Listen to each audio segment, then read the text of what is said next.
કોંગ્રેસ કાર્યકરની ધરપકડ કરવામાં આવી છે। વિડીયો બનાવીને ફંડ આપવા માટે તેણે ધમકી આપી હતી। ફંડ માંગી ધમકી આપતો વિડીયો સોશિયલ મીડિયા પર વાયરલ થયો છે। મિતેશ પઢિયારે પોતાને સામાજિક કાર્યકર ગણાવ્યો। તાજેતરમાં તેણે કોંગ્રેસ પક્ષમાંથી દાવેદારી નોંધાવી હતી, ત્યારે ઝઘડિયા પોલીસે ધરપકડ કરી આરોપીનો વરઘોડો કાઢ્યો।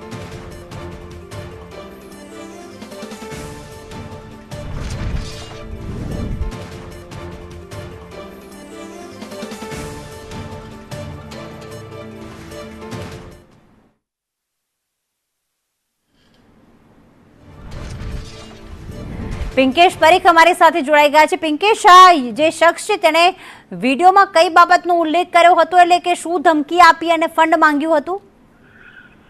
જી પ્રીતિ, ચોક્કસથી જણાવું। ઝઘડિયા ગામે રહેનાર મિતેશ પઢિયાર નામનો ઈસમ પોતાને સામાજિક કાર્યકર ગણાવતો હતો અને કોંગ્રેસનો કાર્યકર ગણાવી સોશિયલ મીડિયામાં અવારનવાર વિડીયો બનાવતો હતો। તાજેતરમાં એણે ઝઘડિયા તાલુકાના સિલિકા પ્લાન્ટો, જીઆઈડીસીના ઉદ્યોગો તેમજ કોન્ટ્રાક્ટરો પાસેથી ચૂંટણી ફંડ માંગવા માટેની ધમકી આપતો એક સોશિયલ મીડિયામાં વિડીયો વાયરલ કર્યો હતો।